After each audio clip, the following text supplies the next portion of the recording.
Hello friends, this is Nitika and welcome to NST classes. आज हम इस वीडियो में एनसीईआरटी ज्योग्राफी क्लास 6 का चैप्टर 6 कंटिन्यू करेंगे, जो है major landforms of the earth. अगर आपको वीडियो अच्छी लगे तो वीडियो को लाइक करें और शेयर करें। अपने विचार कमेंट करके बताएं। चैनल को सब्सक्राइब जरूर करें और नोटिफिकेशंस के लिए बेल आइकन प्रेस करना ना भूलें। चलिए शुरू करते हैं। इस वीडियो में हम जानेंगे प्लेट्यूज, प्लेन्स और लैंडफॉर्म्स एंड द पीपल के बारे में। Plateaus. A plateau is an elevated flat land. ऊपर उठी हुई समतल जगह को प्लेट्यू कहते हैं। It is a flat topped table land standing above the surrounding area. Plateau एक ऐसा समतल टेबल लैंड है जो सराउंडिंग एरिया से ऊपर होता है, लेकिन उसका टॉप माउंटेन्स की तरह नहीं होता। उसका टॉप बिल्कुल फ्लैट होता है। उसे देखकर ऐसा लगता है मानो जैसे कोई टेबल हो। A plateau may have one or more sides with steep slopes. Plateau की एक या फिर एक से ज्यादा खड़ी ढलान हो सकती हैं। प्लेट्यूज की ऊंचाई कुछ 100 मीटर्स से लेकर कई हजार मीटर्स तक होती है। माउंटेन्स की तरह ही प्लेट्यूज भी यंग और ओल्ड हो सकते हैं। The Deccan plateau in India is one of the oldest plateaus. Deccan plateau India के ओल्डेस्ट प्लेट्यूज में से एक है। प्लेट्यूज के दूसरे एग्जाम्पल्स हैं कीनिया, तंजानिया और युगांडा का ईस्ट अफ्रीकन प्लेट्यू और ऑस्ट्रेलिया का वेस्टर्न प्लेट्यू। तिब्बत प्लेट्यू दुनिया का सबसे ऊंचा प्लेट्यू है। अगर इस प्लेट्यू की ऊंचाई मीन सी लेवल से मापी जाए तो 4000 मीटर से 6000 मीटर तक हो सकती है। प्लेट्यूज बहुत उपयोगी होते हैं क्योंकि उनमें बहुत अधिक मात्रा में मिनरल्स पाए जाते हैं। इसलिए दुनिया के ज्यादा माइनिंग एरियाज इन्हीं प्लेट्यू एरियाज में स्थित हैं। अफ्रीकन प्लेट्यू किसके लिए फेमस है? गोल्ड और डायमंड माइनिंग के लिए। इंडिया के छोटा नागपुर प्लेट्यू में आयरन, कोल और मैग्नीज का विशाल भंडार है। प्लेट्यू एरियाज में अनेक यानी एक से ज्यादा वाटरफॉल हो सकते हैं क्योंकि नदी का पानी बहुत ऊंचाई से गिरता है। कुछ ऐसे ही वाटरफॉल्स के एग्जाम्पल्स हैं। स्वर्ण रेखा नदी का पानी जब छोटा नागपुर प्लेट्यू की ढलान से गिरता है, उस वाटरफॉल को हुंडुरू फॉल्स के नाम से जाना जाता है और कर्नाटका में जॉग फॉल्स। लावा प्लेट्यूज यानी जब वोल्केनो फूटता है, उससे निकले लावा से जो प्लेट्यूज बनते हैं, उन्हें लावा प्लेट्यूज बोलते हैं।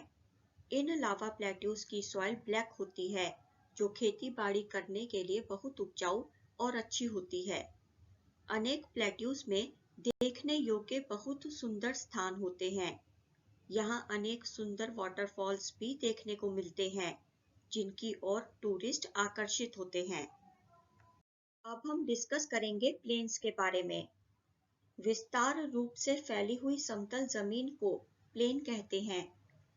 आमतौर पर मीन सी लेवल से इसकी ऊंचाई 200 मीटर्स से ज्यादा नहीं होती। कुछ प्लेन्स तो बहुत ही समतल होते हैं और कुछ थोड़े गोलाकार होते हैं, तो कुछ ऊबड़ खाबड़ मैदान होते हैं। ज्यादातर प्लेन्स नदियों और उनकी ट्रिब्यूटरीज के द्वारा ही बनते हैं। अब प्लेन्स बनते कैसे हैं ये जानते हैं। जब नदियां माउंटेन की ढलान से नीचे गिरती हैं, तब लगातार पानी गिरने की वजह से वह जगह घिस जाती है। नदियां माउंटेन से नीचे गिरते गिरते अपने साथ इरोडेड मटेरियल ले जाती हैं। नदियां अपने साथ लाया हुआ मटेरियल, जिसमें पत्थर, रेत, कीचड़ होता है, अपने मार्ग में और अपनी घाटियों में इकट्ठा कर देती हैं और इन्हीं इकट्ठी हुई चीजों से मैदान बन जाता है। Generally plains are very fertile. आमतौर पर प्लेन्स बहुत उपजाऊ होते हैं। Construction of transport network is easy. Plains पर ट्रांसपोर्ट नेटवर्क बनाना भी बहुत आसान होता है। Thus, these plains are very thickly populated regions of the world. इसी वजह से यहाँ बहुत ज्यादा लोग रहते हैं। ये दुनिया के थिकली पॉपुलेटेड रीजन्स कहलाते हैं। नदियों द्वारा बनाए गए कुछ बड़े प्लेन्स एशिया और नॉर्थ अमेरिका में पाए जाते हैं। फॉर एग्जाम्पल, एशिया में इंडिया में गंगा और ब्रह्मपुत्र नदी द्वारा बनाए गए प्लेन्स और चाइना में यांगजी नदी द्वारा बनाए गए प्लेन्स कुछ बड़े प्लेन्स के एग्जाम्पल्स हैं। प्लेन्स बहुत उपयोगी क्षेत्र होते हैं। यहाँ लोग आसानी से अपना घर बना सकते हैं क्योंकि यहाँ लोगों को घर बनाने के लिए और खेती बाड़ी करने के लिए बहुत समतल जमीन मिल जाती है। प्लेन्स की मिट्टी बहुत उपजाऊ होती है, इसलिए यहाँ की जमीन खेती बाड़ी करने के लिए बहुत लाभकारी है। इंडिया में भी इंडो गैंगेटिक प्लेन देश का सबसे घनी आबादी वाला क्षेत्र है। इंडो गैंगेटिक प्लेन को नॉर्थ इंडियन रिवर प्लेन भी कहा जाता है। इसमें उत्तरी और पूर्वी भारत का अधिकांश भाग, पाकिस्तान के अत्यधिक आबादी वाले भूभाग, दक्षिणी नेपाल के कुछ भूभाग और पूरा बांग्लादेश शामिल है। इस प्लेन का नाम इसे सींचने वाली इंडस और गंगा नदी के नाम पर पड़ा है। यहाँ खेती के लिए बहुत उपजाऊ जमीन है, इसलिए इस इलाके की जनसंख्या बहुत घनी है। Land forms and the people. मनुष्य अलग अलग जगहों पर अलग अलग तरीके से रह रहे हैं, लेकिन प्लेन वाली जगहों के मुकाबले पर्वत वाली जगहों पर रहना बहुत मुश्किल होता है क्योंकि प्लेन्स ज्यादा अच्छी स्थितियां प्रदान करते हैं। प्लेन्स में माउंटेन एरियाज के मुकाबले क्रॉप्स उगाना, घर बनाना, सड़कें बनाना ज्यादा आसान होता है। Can you point out some differences in the ways people live on different kinds of landforms? क्या आप लोगों के विभिन्न प्रकार के लैंडफॉर्म्स में रहने के तरीकों में कुछ अंतर बता सकते हैं? फॉर एग्जाम्पल, पहाड़ों में घरों की रूफ स्लोपिंग रूफ होती है जो छत को बरसात और बर्फ से बचाती है। पहाड़ों के लोग ऊनी और गर्म कपड़े पहनते हैं, जबकि कोस्टल एरियाज के लोग ज्यादातर कॉटन के कपड़े पहनते हैं। पहाड़ी इलाकों में खेती बाड़ी करने के तरीके अलग होते हैं और प्लेन्स में अलग तरीके होते हैं। कभी-कभी प्राकृतिक आपदाएं जैसे भूकंप, वोल्केनो का फूटना, आंधियां, बाढ़ बहुत बड़े पैमाने पर विनाश की वजह बनती हैं। इस विनाश में जिंदगी और प्रॉपर्टी का बहुत बड़ा नुकसान हो जाता है। अगर हम ऐसी घटनाओं के बारे में रचनात्मक जागरूकता रखें, तो हम इस जोखिम को कम कर सकते हैं।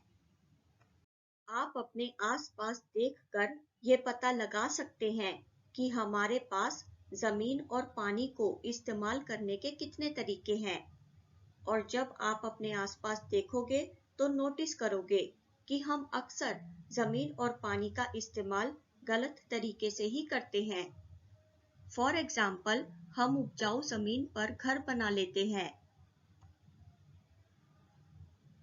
इसी तरह हम जमीन या फिर पानी में कचरा फेंक देते हैं और उन्हें गंदा कर देते हैं। हमें प्रकृति के इन सुंदर उपहारों को बेपरवाह तरीके से इस्तेमाल करने से बचना चाहिए। पृथ्वी हमारे लिए कुदरत की एक सुंदर सौगात है जो हमें जीवन जीने के लिए सब कुछ देती है। इसलिए हमारा ये कर्तव्य बनता है कि हम फ्यूचर जनरेशंस के लिए भी पृथ्वी को एक सुंदर जगह के रूप में छोड़ें। क्या आप जानते हैं, स्वच्छ भारत मिशन, यदि हमारा शरीर स्वस्थ रहेगा तो हमारा दिमाग भी स्वस्थ रहेगा। पर सवाल ये है कि हमारा शरीर कैसे स्वस्थ रहेगा? साफ वातावरण, विशेष रूप से साफ पानी, साफ हवा और स्वच्छ परिवेश हमारे शरीर को स्वस्थ बनाए रखने में बहुत बड़ी भूमिका निभाते हैं। स्वच्छ भारत मिशन भारत सरकार द्वारा चलाया गया प्रोग्राम है जिसका मकसद लोगों के लिए परिवेश को स्वच्छ रखना है। अगर आपको वीडियो अच्छी लगी हो तो वीडियो को लाइक करें और शेयर करें। अपने विचार कमेंट करके बताएं। चैनल को सब्सक्राइब जरूर करें और नोटिफिकेशंस के लिए बेल आइकन प्रेस करना ना भूलें। See you in the next video. Till then, goodbye. Thank you so much. Thanks for watching.